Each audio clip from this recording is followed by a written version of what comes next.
Okay, here we go. Stand by. 3, 2, 1. The thinking atheist. It's not a person. It's a symbol. An idea. The population of atheists in this country is going through the roof. Rejecting faith. Pursuing knowledge. Challenging the sacred. If I tell the truth, it's because I tell the truth. Not because I put my hand on a book and made a wish. And working together for a more rational world. Take the risk of thinking for yourself. Much more happiness, truth, beauty, and wisdom will come to you that way. Assume nothing. Question everything. And start thinking. This is the Thinking Atheist Podcast. Hosted by Seth Andrews.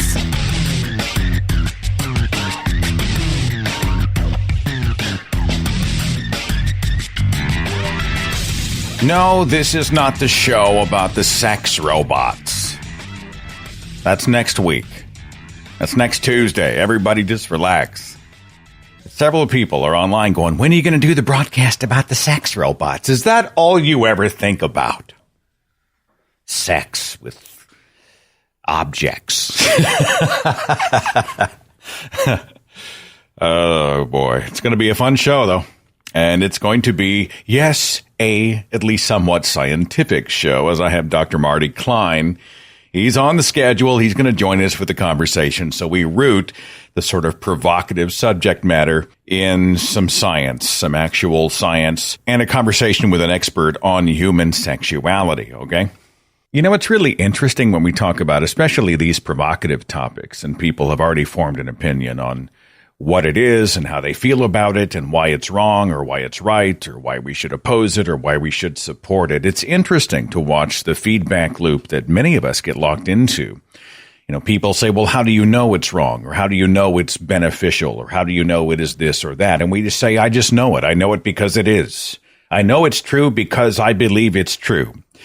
But as James Randi so famously said, no amount of belief makes something a fact. And so we get into epistemology, you know, the study of knowledge. And if we're going to study how we know what we know, be it evidentially or morally or whatever, we have to get into things like induction and deduction and understanding human nature and our memories, our brain, cultural and social factors, which sort of inform what we think we know, personal experience claims and why they're problematic, and the shortcuts that the brain is so often taking when it comes to making decisions when we try to figure out what's going on. Well, at the Great Courses Plus, Dr. Joseph Scheiber has a great lecture series that helps us sort of rethink what we think we know. He's got a series called Theories of Knowledge, How to Think About What You Know.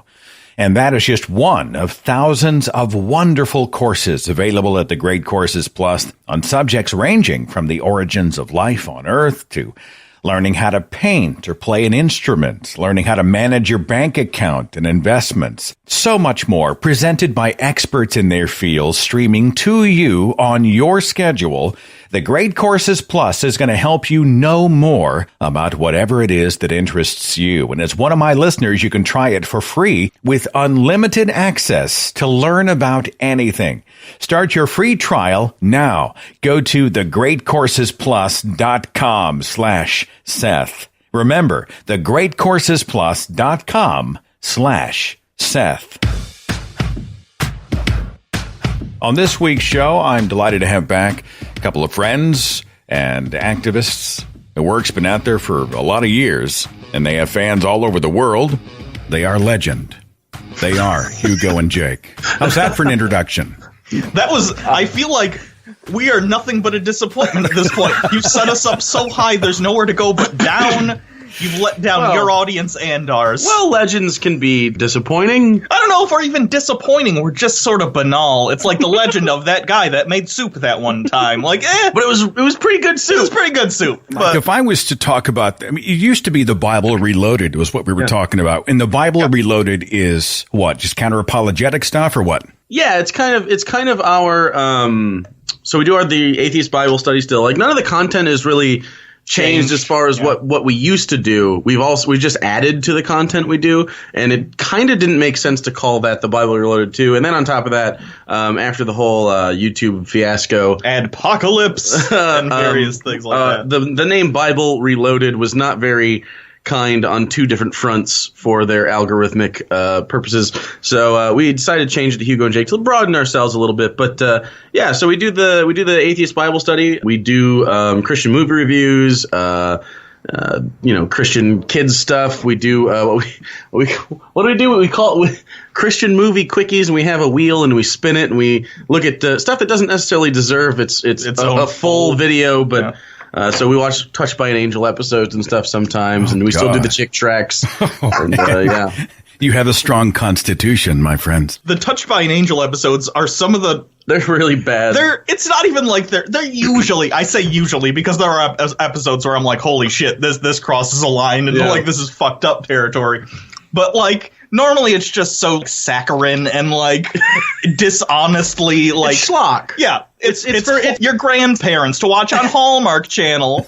It's bizarre. Like one episode ends with a baseball coach dies, which fine. The show's about like angels and the afterlife and Christianity and Christian mythology. Fine, but he like dies and they walk away with his spirit. But the implication at the end of the episode is essentially he died on the bleachers and then it rained and his corpse got really gross. That's how I would explain Touched by an Angel. It's a show that glosses over all the honest, kind of messed up stuff about religion. It's like, but doesn't it make you feel good though? I'm trying to think of Michael Landon from Little House on the Prairie and Bonanza. He was in a series where I think did he play an angel or he was? Did. It was called Highway to Heaven. Yes. I know this because I am 87 years old. And it was sort of like Incredible Hulk, I think, where he like went around every episode and he'd like fix problems, and next episode he'd be in a new town. Also kind of saccharine. Always kind silly. of that ethereal message behind it that, God, who is never seen, is always there and always watching and always knows what's best for us. And kumbaya, credits roll. And absolutely. Pretty bad. Every time. You guys do a Christian meme stream. Explain this, please. So, our fans, they ask a lot of us sometimes. And we back in the day, we did a couple different meme. Have you ever seen Christian memes? Have you ever perused them, Seth? Yeah, I've got a whole section of them in a speech I gave called "Christianity Made Me Talk Like an Idiot." They're very bad, and as people who we're generally pretty funny. I don't know that we're like the best, but we're pretty okay. And so we get asked to look at Christian memes from time to time, and so we did a review stream where we reviewed Christian memes. This is not the first time. Last time I think it was an episode, but we did a stream this time because people seem to like the interactivity. But we did like 80 memes or something like that. In fairness, some of those memes weren't too bad. Some of them are like, some of them are okay. They almost tip that scale where they circle back around and it's like, oh, this is so bad, it's excellent. Yeah. So, I don't know. Yeah, it's kind of like The Room with Tommy Wiseau. There's also, I know for a fact, I'm on Reddit a lot of the time. There's an entire subreddit that's just dank Christian memes. And it's both Christians and atheists on the subreddit. And they all get together to laugh at these memes. And it's actually pretty funny. So that's a fun subreddit out there if anyone wants to laugh at some Christian memes. You'd mentioned Adpocalypse on YouTube. So you were also sort of a casualty of this is sort of like a behind the scenes conversation for those who aren't YouTube partners. But for those of us who are producing content, there was a shift a couple of years ago where they really tightened up the reins or narrowed the options for content creators. But I have found that I'm getting demonetized on all kinds of stuff. And it's when I'm talking about Islam and when we mentioned Cardinal Pell, which is just a legitimate news story. And yet it is deemed too controversial for advertisers.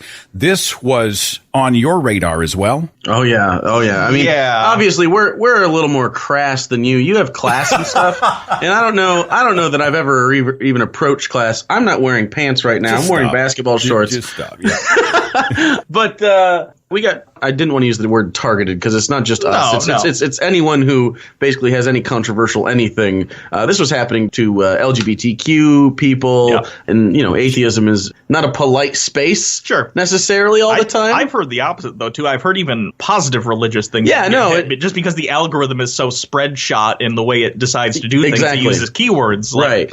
Christianity, religion, whatever. So at that point, they cast a wide net. Yeah. And it caught a lot of people up, and we are by no means the only people. No. It's bizarre to me considering how much they try and keep the reins in on stuff like that, but then you have all the weird YouTube Kids stuff that's going on. There's the baby doll being injected with several syringes and crying during it. What? So this is the creepy. So YouTube Kids. And by the way, I don't know if you've been around kids lately, if they have access to the internet. Boy, do they love YouTube Kids. They just play that shit on repeat. Yeah. And so these things rack up millions and millions of views where Spider-Man will kidnap Elsa and there's very strong sexual connotations, and it's very weird, and it's interesting because some of those things where it's completely nonsensical stuff like Spider-Man, Elsa, whatever. Even the title seems nonsense. It's because what they do is they figure out what keywords get the most hits, and then they just scramble those keywords and say, oh, Spider-Man and Elsa are popular. We'll have Spider-Man and Elsa and this other thing, and it's random. And that's even 2 years old. I don't even know what they're doing now. Yeah, I don't know. It's interesting. I don't know. This whole YouTube has so much footage being uploaded to it constantly. I get that they need to be an arbiter in some way, shape, or form. I understand that. Yeah. But the way they are doing it is completely detrimental to the people who are actually making the content for their site, and it's bizarre. And I think in the end, bad for the people who are watching it too. And it's interesting, but see, it's a double-edged sword here. It's because recently they also announced, I believe, they're going to be taking action against anti-vax channels. Yeah. And I'm okay with that because I don't want people to see anti-vax stuff. Yeah, and it's they're like a also public doing 9/11 health issue. They're also doing 9/11 trutherism. They're doing basically conspiracy theories and bad faith content creators. Here's the opposite side of that as well. I know Jeff Holiday does his debunks of the conspiracy theories, and he talks about, obviously how beneficial vaccinations are and debunks anti-vax stuff. So is he going to get hit? I know specifically when I went on one of his videos recently, I think it was his part 5 of his Vaxxed documentary breakdown. On that was a thing where it was Wikipedia link to, it's a thing YouTube does sometimes on these 9/11 conspiracy or anti-vax things. They'll put a link to Wikipedia saying hey, vaccines are real and are good for you. Which I like. But the fact that it was on Jeff Holiday's channel makes me think he's getting demonetized also for things like that when he says debunking anti-vax, whatever. Even though he's debunking it and saying, no, listen. Anti-vax is a keyword that they'll just put a thing on? Yeah, because he's even mentioning the concept of anti-vax, even though he is against anti-vax, he's being demonetized. And it can, as much as it might suppress people talking and spreading false ideas and bad detrimental ideas like anti-vax, it can also stop people from debunking those bad beliefs. So, I don't know. Do you support the removal of Alex Jones from these platforms? See, that's an interesting question, too, because that has to do with defamation. I think, for instance, I heard rumblings that YouTube might have been mentioned several times during his defamation suit that's ongoing with the Sandy Hook parents. I think YouTube wanted to cut their losses for multiple reasons there. Not to say, by the way, Alex Jones brought them a lot of money if they if they was monetized. So, I mean, I think YouTube, I'll put it this way, YouTube is completely within their legal rights to do so. Because at the end of the day, it's their platform. Philosophically, I think it's a much more complicated question than that. I don't feel bad for Alex Jones for getting removed. At the end of the day, I think it's probably better that he's removed. But philosophically, is it right? I don't know. It's a tough one for me, too. I'm a speech guy, and I'm sometimes, just shine the white hot lights onto the bad ideas. And instead of trying to censor the bad ideas, we try to just reveal why they're awful. At the same time, when you see somebody who is profiting, defaming other people and selling this kind of awfulness, and it doesn't necessarily, like the anti-vaxxers, fall into the public health category. It's hard to know what to do with it, right? But I don't think Alex Jones is a free speech martyr. That's for sure. It's hard for me to be a free speech absolutist because of things like yelling fire in a theater or having someone with obvious bad faith telling people things. We have a problem right now in this information age where we have not adapted to the speed at which we get information. So people can't necessarily parse what's true and false. There are some of us that can. I think the three of us probably do a pretty good job of that. But it takes a certain kind of person to get information and go, I'm skeptical of that. I'm going to look in. Now, I think Alex Jones would say he's very skeptical, but he happens to land on the wrong side every time. There may be a reason. It's money. So It's unavoidable. We're going to have this problem. It's such a minefield. I mean, we're all like trying to navigate this really. It's not a binary thing, and that's the challenge. It's interesting, too, because, like, with the recent Sargon thing that happened, like, a month or two ago, or whenever that was. He was mad at me. Yeah, when he got banned from Patreon, that's an instance where a lot of people are claiming free speech, but it's not really... Patreon's totally different. Okay, it's let not me back up just a little bit. Forgive the interruption here, but I know there are some who will require context. By the way, speaking with Hugo and Jake here, and we're talking about Sargon of Akkad, who was... without warning, apparently, removed from Patreon. His account was deleted, and he then, in the eyes of many, became a free speech martyr. And some people protested Patreon, canceled their accounts. I believe Sam Harris was among them, not because he knew much about Sargon of Akkad, but because he felt that it was a speech issue, and he pulled the plug. Everybody's dividing, everybody's screaming. And you guys did some digging on the issue. Was that a fair precursor to what we're talking about here, guys? Yeah. It was definitely Jake more than me. Okay. Yeah, so we started Patreon very early on in the infancy, so early on that it was like, when it was like 12 or 13 people. Yeah, I have an email from Jack Conte somewhere in my history there. I remember that. Being like, oh, thanks for joining Patreon. If you need anything, let us know. And I was like, oh, that's interesting. Who's this guy? He's worth a lot of money now. Yeah. That's who he is. Can we establish why Sargon's account was deleted? Yeah, so he went on a podcast that wasn't his own channel. This is important because that's the main argument that's being made, is he wasn't on his own channel. He was debating against, and this is again important for their argument, he was debating against, I believe, white nationalists and self-proclaimed white supremacists, people that I think we can consider modern-day neo-Nazis. Several of them were members of neo-Nazi groups, but wouldn't ever say that out loud. So he's using racist language, but he's sort of turning it back at them to try to show how ridiculous and offensive they are. Right. So he starts saying, you're acting like a bunch of white N-words. And he doesn't say N-word, though. He says he certainly does not say N-word. And so he's trying to do two things in that scenario. He's trying to, one, make a very bad analogy on how they're being hypocrites, because he's, of course, being a hypocrite in himself by doing that. And number two, he's trying to get like street cred with them by saying these things so he can continue a conversation.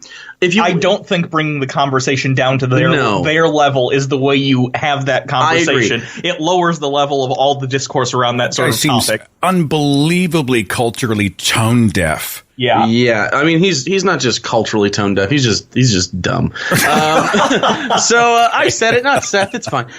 So after that, it took months. I think it was like last February that happened, and this happened. So it was like 8 months or so. Then Patreon got wind of it after it had been reported. And Patreon's like, dude, that can't be a thing on here. They emailed him. We're going to suspend your account. And suspension means deletion of the page, unless you respond within, I think it was 48 hours or something. I can't remember at this point, but they gave him a little time frame, 48 hours, 4 days maybe, to be like, okay, what's your rebuttal? And let's talk about this, because they're a very reform-based punishment system. They're like, if you promise us, you're going to be on probation for a little bit, but if you promise us this, and this, and these are our terms, then you can have that account back. So he was able to get his original account. The time passed after he had argued with them, like, he basically was just very indignant and like, you shouldn't be able to do this in the first place. It's like, it's their platform. And so they argued for a little bit. They took the thing down, and then they were like, okay, but just so you know, at the end of this, we took your page down, whatever. But if in the future you would like a Patreon account, contact us. We'll talk about it again after things cool off. It'll take a few months. Like, don't do it right away. It'll take a few months. And then we can talk about getting you another account if, in fact, you want to follow our rules. Like, that's so open-minded, especially for someone like Sargon. And by the way, the argument here is that it was on someone else's podcast. It wasn't on their platform.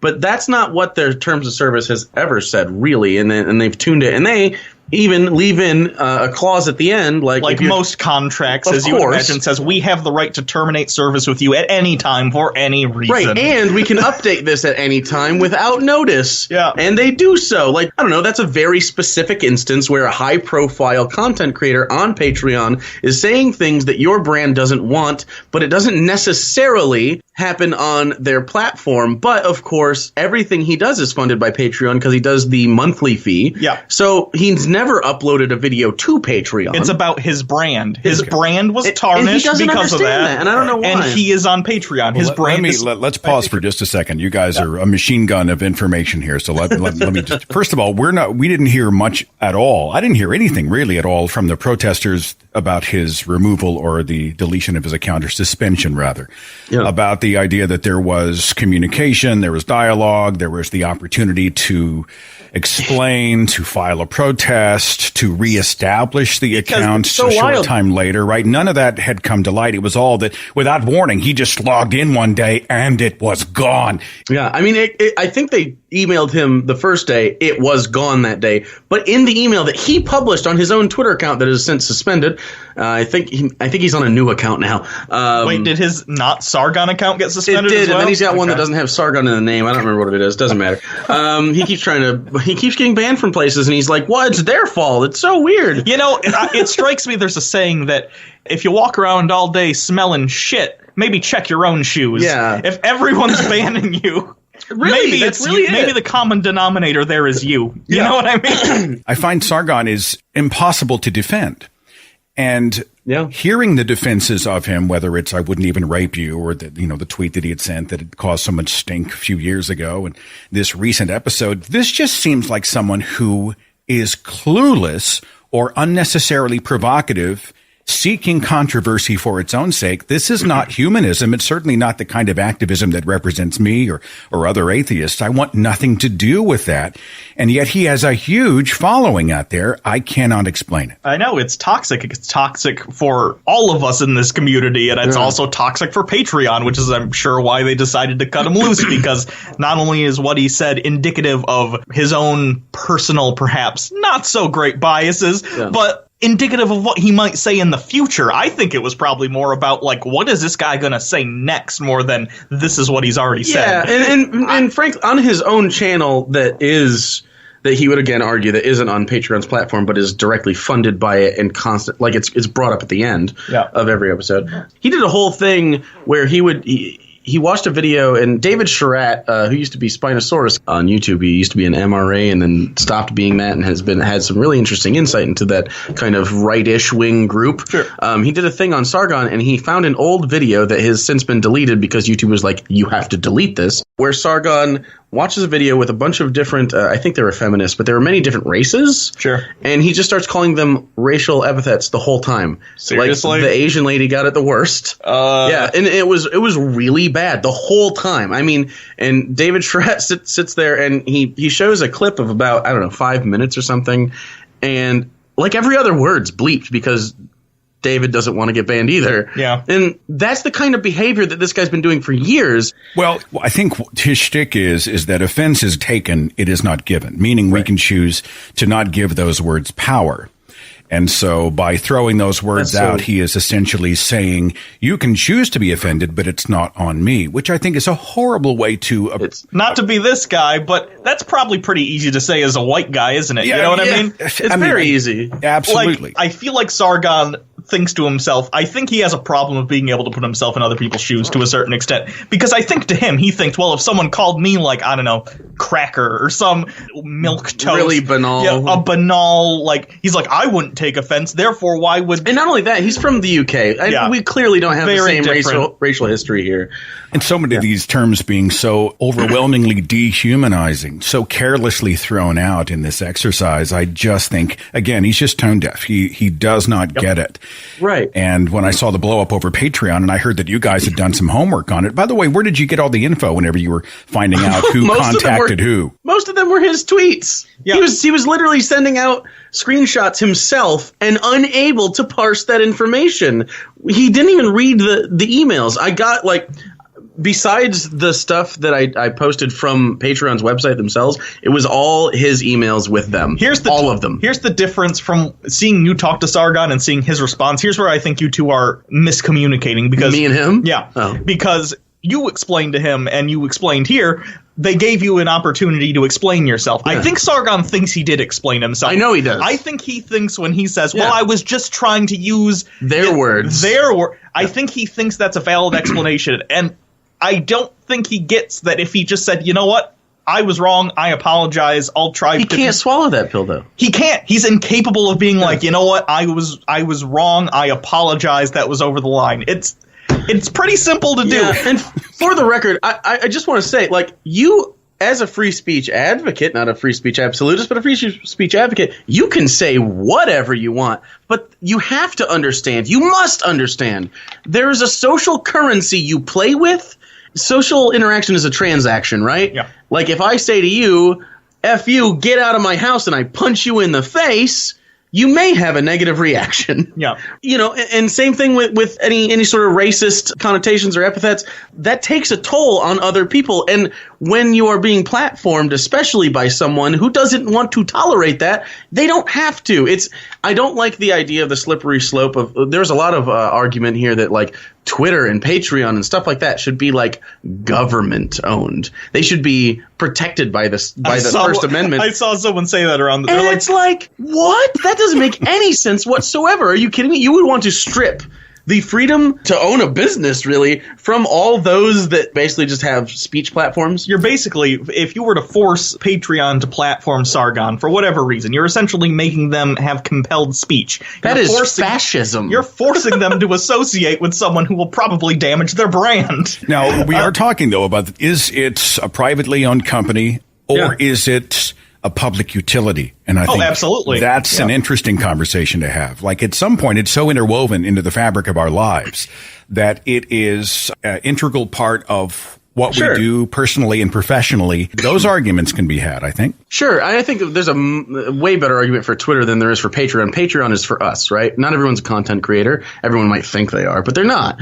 If I have a 9-to-5 job, right, if I'm running restaurants and working in fast food or whatever I was doing before this, I'm not also going to have a Patreon so that you can root for me while I flip burgers, right? That's not necessarily. People do part-time jobs will also do Sure, and we totally did. But what I'm saying is to expect that service is not right. Yeah. It's literally like walking into any place of employment and going, you owe me a job. It's not quite that because it's crowdfunded, but it's pretty much that when you need that platform to do so. Like a bank doesn't need to let you do something if you rob it, right? So like if you go against the terms of service, they're not going to let you do things. Let me ask you this. Did Sargon ever reach out like, hey, wait, these guys are talking about me and my stuff? Did he ever respond to any of this?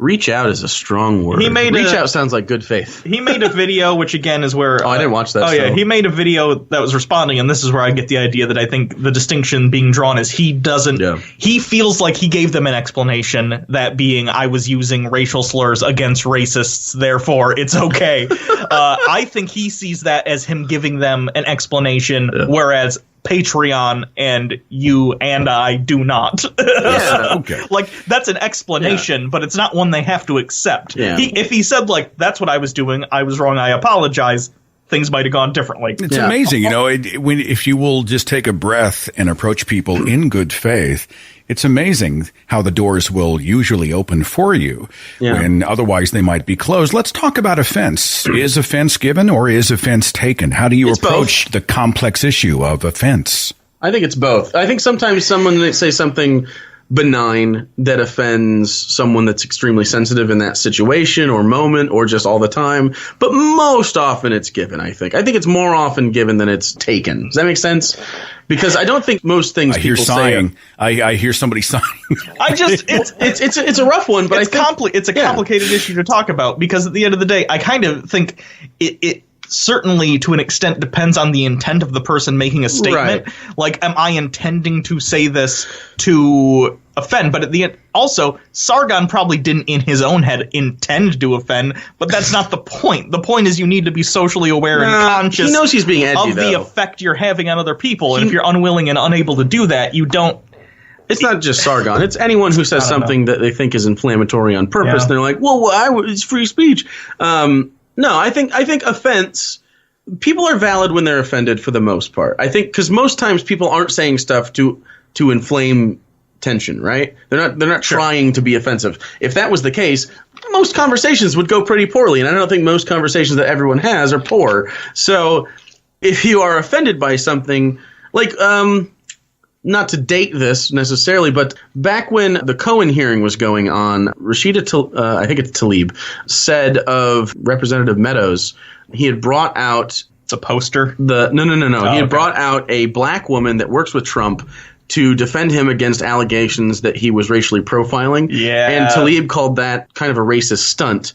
And then he got very offended, saying, I'm not racist. And he was friends with Collins, the head of the Oversight Committee. Sure. And there's a back and forth for about 10 minutes there where they just hash it out. They hash their beef in Congress. It's very impressive, actually. I'm surprised. But that's like that. When I think of that, that's the kind of thing. Like, it was just a miscommunication. She wasn't calling him racist. She was calling the action racist. He took it as such, and then they hash it out, and then they all are respectful at the end. Like, that's how adults have conversations. Even though one person, Rashida Tlaib, said something inflammatory, it wasn't unprovoked. I mean, she is a woman of color, and she felt in that moment that she was made uncomfortable by the actions taken and stuff, and she expressed that. And that was interesting. On Twitter, it's totally not like that, right? So people think Twitter is real life. When I told Sargon all these things, he was definitely offended. He was 100% offended, and he was like, I don't know how you could even say this. And then he started to be really mad at me, and his fans got mad at me and said some crazy stuff. And then I offered... because on my Twitch channel, I openly debate anybody who shows up and wants to debate on nights that I do that. Like last night I didn't, but most nights I will, if you are in my chat and I think you have a compelling topic, I will invite you into my Discord and I will openly debate you on the spot right there. Doesn't matter. I have offered him 3 times a debate. And he has never once – he hasn't even said no. He just ignores it. And other people have as well. And so, you know – what kind of stuff do people bring to the table? I mean, debate me on any topic or what?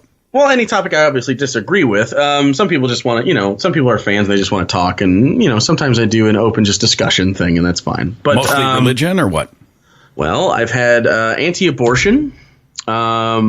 He was religious. He lost. That'll be going up soon. It was really bad. He was not a very good arguer. I've had pro-Trump people a couple times. Yeah. Anti-immigration people. That guy came around, and he's now a liberal. Are you serious? I am dead serious. Oh, yeah, okay. This is what happens when you debate people in good faith. His positions were very precarious, apparently. Well, he got all of his information from Rush Limbaugh, and he lives in a Republican household, and he's a younger guy in his early 20s, but got it. Yeah, so and living in Florida. He was me back in my 20s. Yeah. I was that guy. So. Oh, who else? I don't know. Just a lot of stuff. A 9/11 truther came to me last night and wanted to debate. I don't know if I'm interested in that. You guys see that Netflix documentary about the flat earthers? Have you guys seen that one yet? I haven't watched it yet. It's on my list. I haven't watched it yet. I already had the ending spoiled for me though, and I'm kind of bummed out. But well, I mean, I'm not spoiling the ending by telling you that during about the midway portion of the documentary, and this is not a pro flat Earth documentary. But you see the flat earthers who are trying a specific experiment, which they are convinced that is going to prove them right. And when it goes wrong, their response is not to change their mind. It's how do we construct things around the experiment so that it will then give us the result that we originally wanted? And it's such an interesting exercise in watching the human brain and cognitive dissonance and Dunning-Kruger and all these other things that are happening. They have psychologists commenting on, these people who've started with that conclusion, a religious kind of conclusion, and are desperate to set everything up so that it will be replicated in the lab. What's on the line for flat Earth? Well, I know some of them are religious because they take the what's the word I'm looking for, the basically the model of the earth and heaven and stuff in Genesis, the firmament. They take the firmament stuff literally, and they decide that essentially, this means that the earth is flat. For those of you who don't know what I'm talking about, in the first book of the Bible, Genesis, it describes how the world is set up, and it's called the firmament, and basically you have water underneath, land, then the sky, then above the sky is more water. It's and separated by a film called the firmament, kind of like an atmosphere. Sure. And by the way, that's why the flood happens. Yeah. The water is underneath the land. Not the molten core of the earth, the watery core of the earth springs up, which is why we had more water on the surface than we do now. Yeah. And not to mention then, of course, the firmament broke and it come from the top because they didn't know how rain worked. Yeah. So anyway, sounds legit to me. Well, the sky is blue during the day. So, what else could that possibly be? Yeah. So people have taken that literally and interpreted it as flat Earth for some reason. And I don't know the people who are non-religious in flat Earth. There's a lot of them. I've seen some of them they tend to be sort of Alex Jonesy, the government. There's some big conspiracy trying to keep us away from the ice wall. The American government or all the government? No, it's the UN, because I'd watch some flat Earth stuff because it's hilarious.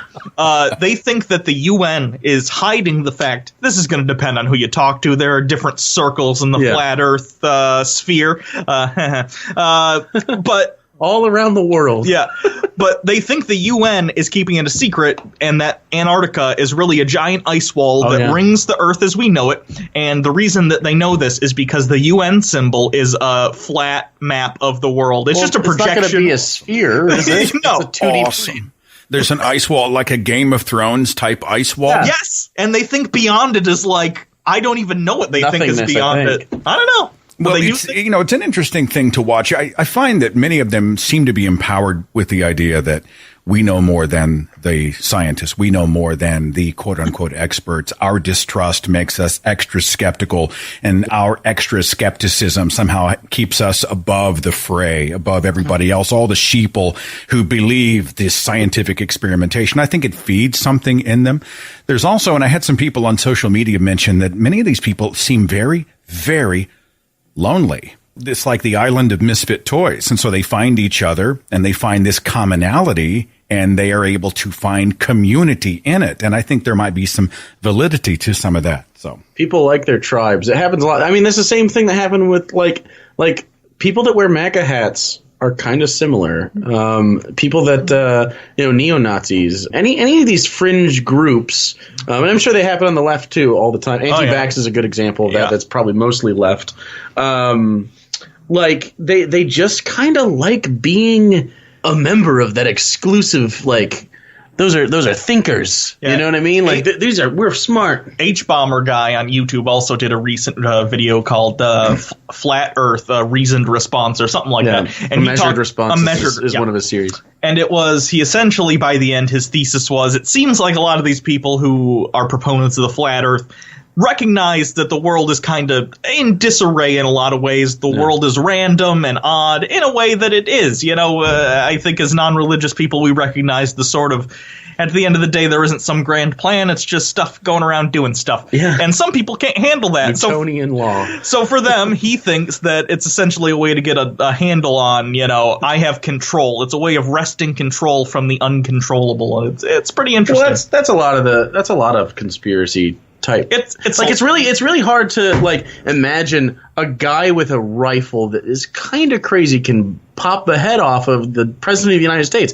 the most powerful guy in the world, or 11 guys that come from what we would consider a pretty uncultured area of the world can blow up the World Trade Center and kill 3,000 plus people. That doesn't seem like a thing that can happen. See, the thing that makes me Sandy Hook. The thing about this stuff that makes me feel better about this stuff, though, generally, other than mass shootings, because I feel like there are things we could be doing to prevent mass shootings. Really? But stuff like the JFK assassination or like 9/11, those kind of world-changing events like that are random don't happen super often. Most people don't want to shoot the president. Most people don't want to kill other people. Yeah, I'm trying to think of. It's always JFK, 9/11, and now Sandy Hook. And because it's horrible to think of someone that could muster in themselves enough hate to walk into a classroom and shoot kids. Yeah. That makes the world scary. Yeah. And so being like, no, it was a false flag. Those kids didn't die. Those were actors. That makes someone more comforted. I don't personally feel that way. I'm not comforted by any of it, really. It makes me uncomfortable. Sure. But, they seek this kind of thing. There's talking here with Hugo and Jake. You guys got a few more minutes to chat about some stuff? Let me take a real short break. When I come back, I'm going to ask them about their favorite Christian films. What are some of the best Christian movies that Hugo and Jake have seen and perhaps even reviewed on their show? And we got to talk a little bit about Jordan Peterson. We'll do it right after this.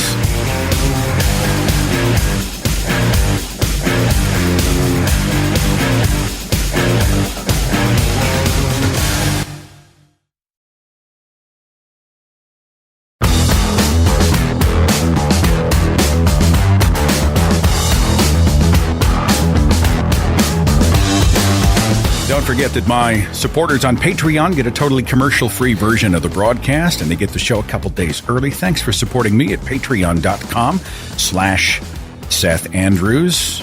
Hugo and Jake, let's talk about the reviewing of Christian films. How many do you think you've done if you had to guess? Boy.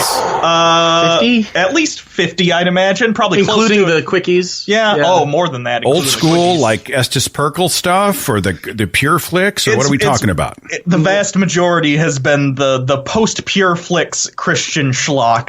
There's another guy, Brad Jones on YouTube, who tends to do the older, like almost like film reel stuff. Yeah. Like that's pretty good.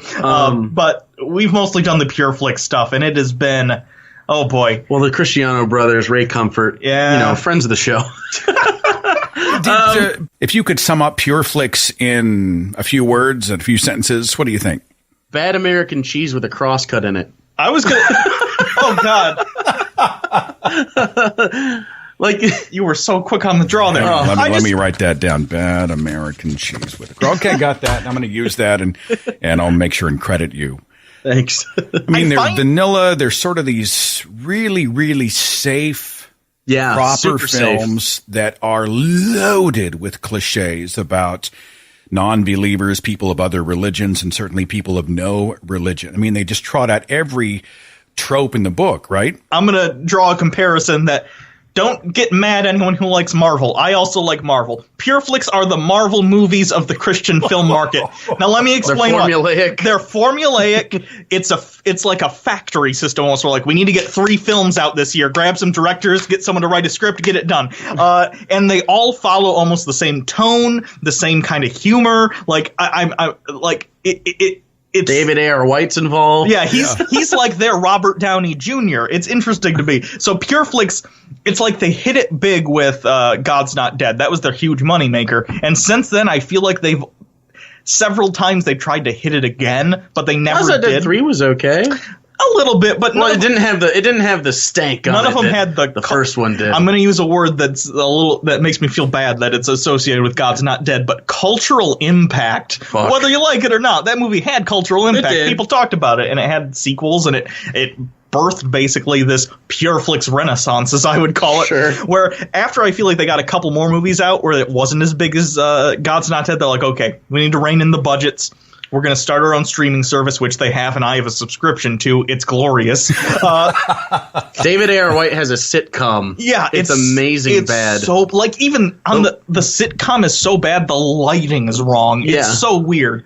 It casts shadows on everything. It's really awkward. Now, the first God's Not Dead, remind me, because I'm navigating in my mind a series of religious films, but it was Sorbo. It was the atheist instructor, right? Yeah, that's who right. Was challenged in his classroom, and did he become a believer by the end of the film? I'm trying to remember. He got hit by Dean Cain's car. And then he converted on his, I would say, deathbed, more like Death Road. Death Street. So he converted on the death asphalt and then what? He died from the injury and went to heaven? Well, I guess we never see him go to heaven, but yeah, basically. Yeah, that's probably right. Yeah. And then the guy who converted him is like, today's a great day. And it's like, dude, you just saw a hit and run. What are you talking about? Was that Dean Cain? I was talking to, who was it? No Illusions, who was saying that a lot of these religious flicks are who's going to ruin one of my favorite childhood actors this week. And, you see all the people who were really staples of film and television in the 70s and 80s, maybe even in the 90s. And all of a sudden you see them sort of recycling whatever they can in their career in these religious films that are often released straight to video. Have you experienced that at all? Samwise Gamgee. Also, Melissa Joan Hart, Sabrina the Teenage Witch, and God's Not Dead 2. Pat Boone. Pat Boone! If anyone's a big Pat Boone fan. Oh, there's, of course, Sorbo, Dean Cain. Wait. You said Samwise. Is Sean Astin? Sean Astin. He's in Do You Believe, another Pureflix movie. Yeah. He plays a doctor, I believe. Yeah, but then he went on Stranger Things Season 2, and, well, it was a good run, wasn't it, Sean? Did you guys manage to see Nick Cage in Left Behind? Oh, yeah. Yep. Oh, yeah. Was it as bad as they say? Oh, Nick Cage's Left Behind is worse than Kirk Cameron's Left Behind. Is it, though? Oh, it is. Well, Kirk Cameron has the trilogy, and it becomes so bad good. Okay. I really enjoy it because they're like 3-hour-long movies. They're like super long. It's a crazy epic for some reason. Yeah, no, for some reason it's Kirk Cameron in like the apocalypse after the rapture. And this one is just like It's Nicolas Cage, and he's a pilot who has familial problems that won't matter by the end of the movie because the rapture's occurring. And then there's the guy in was it The Good Shepherd? That's an actor from the 90s. I can't remember his name either. Look it up. Remember his daughter had like a romantic entanglement with some passenger who was like an author. I think he was the Chad Michael Murray. Chad Michael Murray. He was in like Seventh Heaven or something back in the day. Wow. Yeah, I don't know. So yeah, it's a bad one. That one, did it have any redeemable things besides having Nick Cage in it so you could laugh about Nick Cage's career? It had some funny edits, not intentionally, but like there was a scene when the rapture happened where the sister was hugging the brother, and then it cuts to a wider angle, and like as it cuts, basically you can tell what happened in the cut. They did the trick, where they we cut, and at the beginning of this cut, she's holding clothes and she drops them, so it looks like between the cut he disappeared.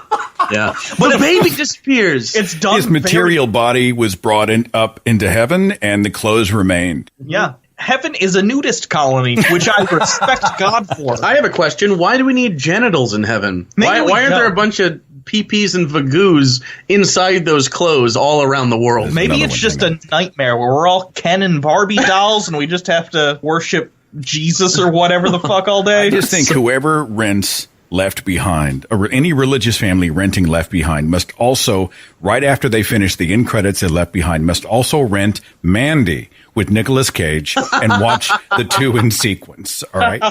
Because, Christian culture has this thing, and look who we've got now. And they'll trot out specific stars, the more mainstream, the better, saying, and they did this with Mel Gibson back when he was releasing The Passion of the Christ. Look who we have now. Mel Gibson's making that one? And they're looking back going, oh shit, what were we thinking?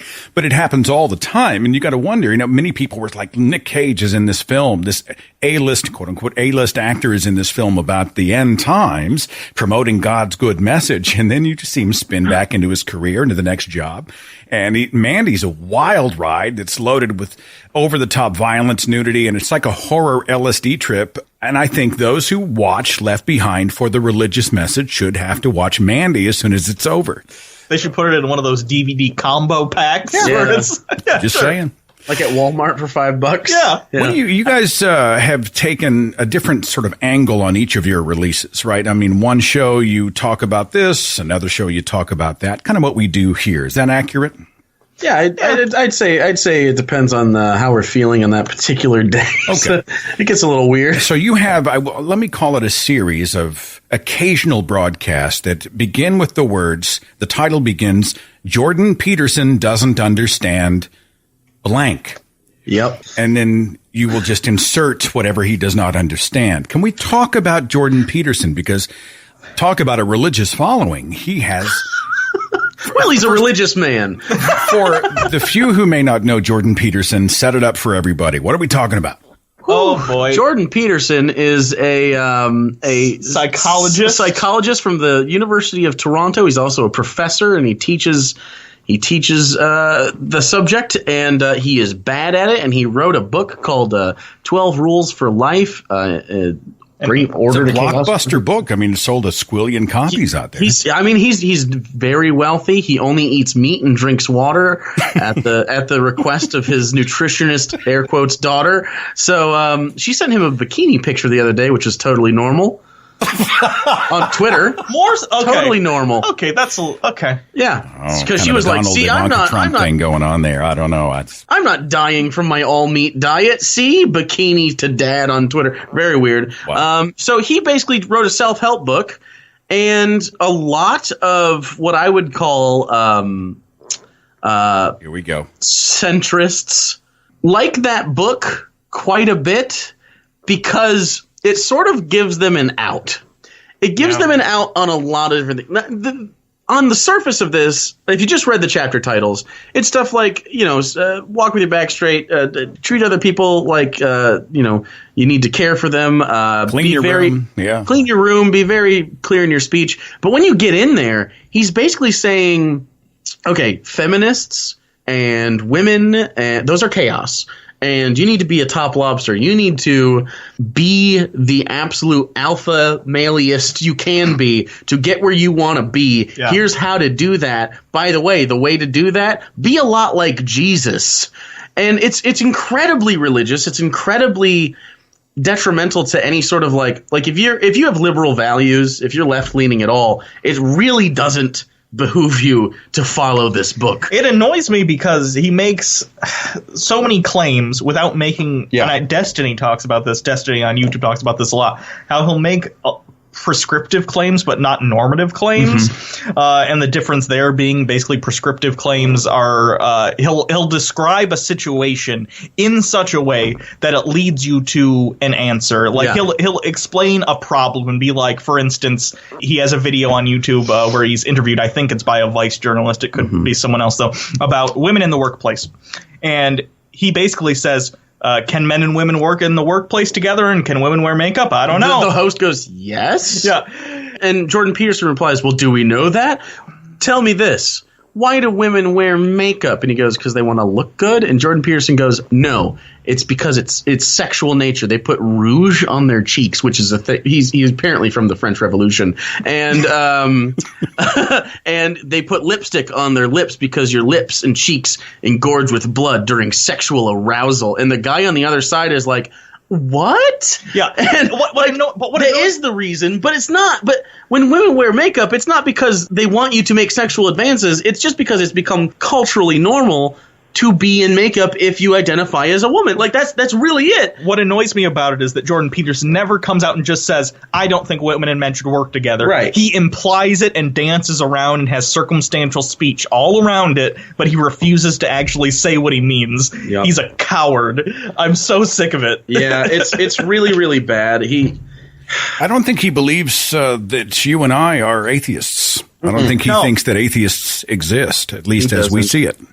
He defines in the book, and I've heard him elsewhere talk about this. His debate with Matt Dillahunty was pretty... Yeah, he talks about religion, and I think Matt Dillahunty is the one who said this in one of his atheist debates podcast videos where he was talking about the debate. Yeah. He said, Jordan Peterson talks about religion like he's a person who has never met an actual religious person, because he describes basically any belief system, any series of... I don't know. Conclusions? Philosophies? Any philosophy or conclusion that you hold, he believes is defined as religion. And that's the kind of stuff Ray Comfort does. Like, that's just presuppositionalism with a bunch of psychological, like, flowery language that he peppers in to make it sound legitimate. It's really, really bad. And it's very manipulative because he targets, and he swears he doesn't actually target, but he targets young men who are angry and anti-feminist. I mean, and we know this group, and whatever side of that fence you fall on is fine. I don't really care. But when they're targeted, it's so easy to be like, see this thing over here? Women represent chaos. You know what doesn't? Being a man. He also makes really odd comments several times in the book about like mass shooting incidents where he'll talk about it and be like, yeah, mass shooters, that's bad, but you know why they're mass shooters? Their mother was too smothering. Like, it's insane pop psychology bullshit, and he should know better. He's essentially finds ways to blame women for mass shootings perpetrated by men because, I don't know, it's weird to me because no one else even brought it up. It's like he blurted it out randomly in the book. He also has a whole section which he's discussing a patient he was talking to who believed, after she drank a lot, but she believed that on 6 occasions she had actually been sexually assaulted. And he's like, well, basically, if you drink, you should expect to be sexually assaulted. And he defends this, but the whole time he does it in this way where he's like, here's what I didn't say. And I thought, and it's all the bad stuff, like, oh, you shouldn't have done that. You wouldn't get raped if you were, you know, not being slutty in a bar. But I didn't say that. What I did say out loud was something moderately constructive, and so he'll couch it in terms of like, I didn't say this, but you were thinking it, Jordan Peterson, and then you wrote it in a book, and she knows you're her fucking psychologist. And your book is like the most popular book for 2 years. She might find out you wrote about her. I'm just going to throw that out there. Do you find kind of a religious defense of You're taking it out of context. You just showed me this, but have you seen this speech? Have you read this article? Have you bought and read his book? Have you seen the totality of his life's work to give context to this particular saying? Have you heard that? It's every constant. single time. It's almost like the more of his stuff you read and see, it's like the amount you need to see to fully understand him expands in lockstep with it. Yeah. No matter how much of the book we read, no matter how much footage we use in the things trying to illustrate why he's wrong and how ridiculous he is. Like we used footage, for instance, he was on the Joe Rogan podcast, I don't know, a while ago. He's been on, several times at this point, at least. And he said he didn't sleep for a month. He's like, I didn't sleep for a month after I had some cider because of the sulfites in it. It's insane. He talks like a crazy person. And it's like the world record for not sleeping is 11 days. So he's just... Right, I'm still stuck on the all meat diet. How do you live? How can you survive on protein only? My mind is not processing this. I don't know, but I mean, I have reports of him in, I think it was the Dinner with Matt Dillahunty, where he ordered a steak with no salt or pepper and a glass of water, and he ate the whole thing and ordered another one the same way, and that's all he ate. He doesn't have like a sack of Funyuns stuck in his suit pocket or something? There has to be like vitamin supplements or something going on, but they're saying like I'm only eating, it's literally beef and water, not just meat and water, not like you can have some lean fish or something, get your omega-3s in, like no, beef.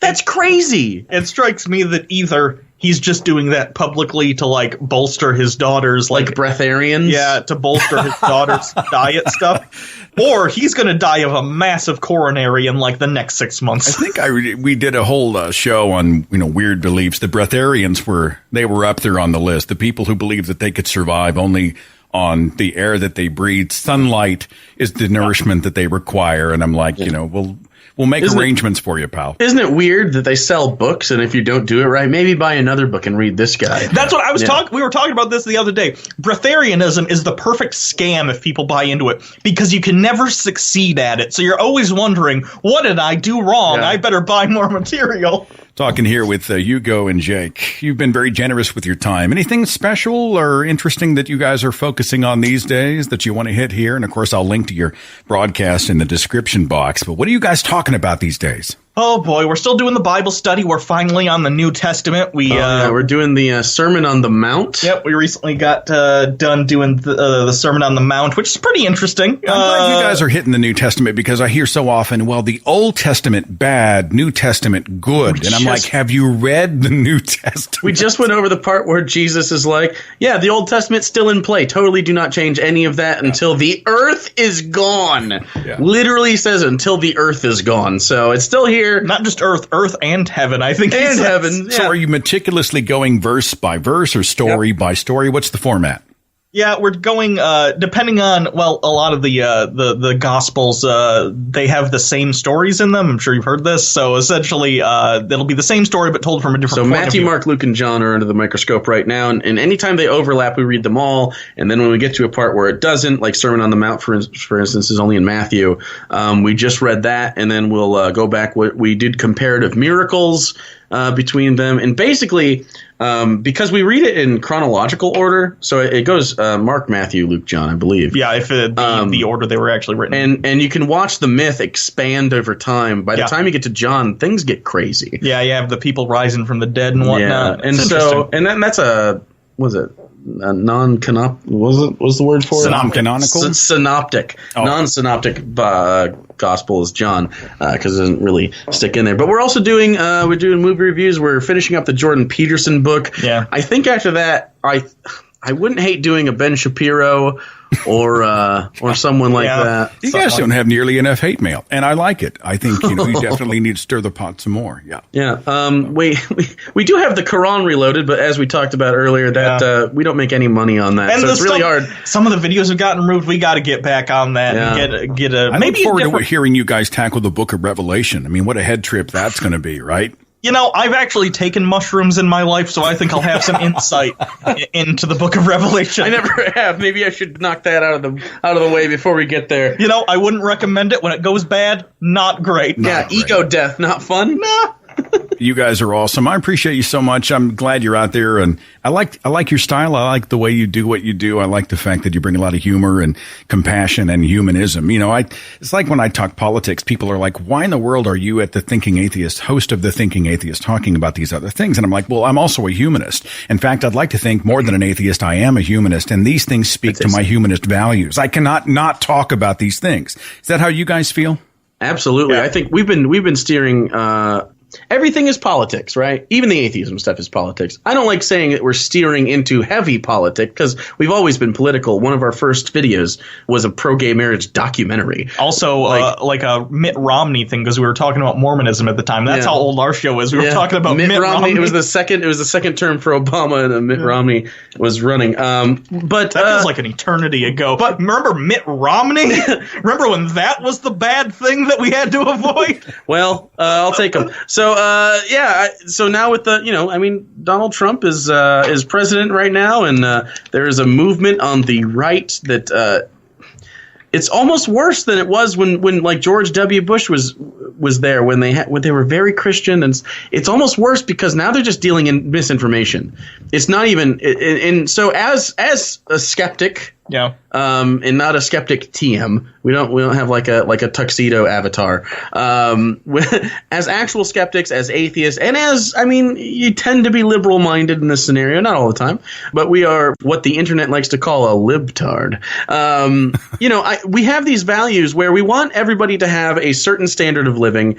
And I think it's important at this point, especially for our channel, as our viewers grow older with us, not like, well, that made it sound like they were growing like the Notebook, like we're 85 years old. But I get it. No, they're aging with us. We're not all teenagers. We're not all early 20s anymore. I'm 30.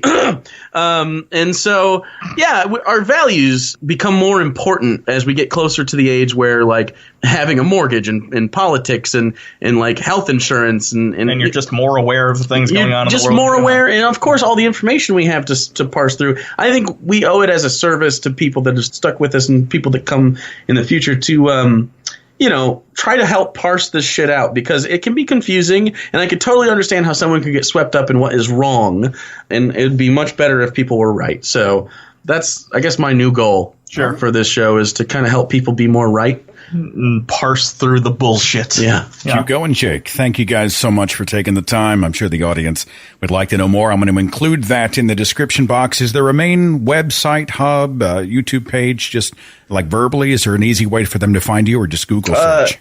YouTube.com/The Bible Reloaded. It's still /The Bible Reloaded, I think. Yeah, they don't let us change it. Or you can just search Hugo and Jake on YouTube. We're also on Twitter at PapaBirdJake, at Hugo Reloaded for me. And then I do the Twitch channel, twitch.tv/ActualJake, where that tends to be more political, less atheism, but it still comes up.